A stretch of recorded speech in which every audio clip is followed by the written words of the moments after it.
never run. Well, it's ADIIJA. Stagiti Adijja Lorenzo 74 Said Mary Stark Saki wakaipa ndidi kuti uzoita zvembanje.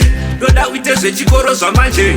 Iwe wene chikoro mumabhurugwa nebhande. Umweki wogara waita musi weSunday. ini zvechikoro ndo zvandolava. Mabhuku ndo mukambo wangu wandolava. Pasina bepane peno maya unoingwafa. Mabhuku kufashi ndotobaya ndakakafa. Tomkira bata chongwe muromo. Ndogeza fupo tandigeze makumbo. Ndovai papo ndonokwesha muromo. Apaka trausi kane mpono. Polisha bhutsu itatakin type of position. Enda ku-education zvekurembedza mabhurugwa sade kukopa inini. Ndakatambisa nguva ndakudemba inini. Saki wakaipa ndidi kuti uzoita zvembanje. Ndoda uite zvechikoro zvamanje. Iwe wene chikoro mumabhurugwa nebhande. Umweki wogara waita musi weSunday. ini zvechikoro ndo zvandolava. Mabhuku ndo mukambo wangu wandolava. Pasina bepane peno maya unoingwafa. Mabhuku kufashi ndotobaya ndakakafa. Education is the key mfana wangu. Kana wakadzidza hausomboshaye plani. Ndoda utore madegree mfana wangu. Pachikoro tisiye history mkoma wangu. Kana tichiti fundai musati tiri kukushupai. Kuronga ramangwana renyu saka pushai.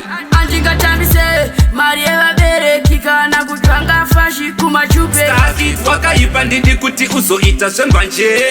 Ndoda uite zvechikoro zvamanje. Iwe wene chikoro mumabhurugwa nebhande. Umweki wogara waita musi weSunday. ini zvechikoro ndo zvandolava. Mabhuku ndo mukambo wangu wandolava. Pasina bepane peno maya unoingwafa. Mabhuku kufashi ndotobaya ndakakafa. Tomkira bata chongwe muromo. Ndogeza fupo tandigeze makumbo. Ndovai papo ndonokwesha muromo.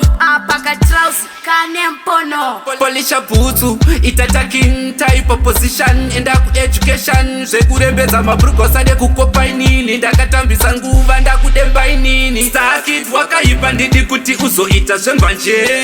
Ndoda uite zvechikoro zvamanje. Iwe wene chikoro mumabhurugwa nebhande. Umweki wogara waita musi weSunday. ini zvechikoro ndo zvandolava. Mabhuku ndo mukambo wangu wandolava. Pasina bepane peno maya unoingwafa. Mabhuku kufashi ndotobaya ndakakafa.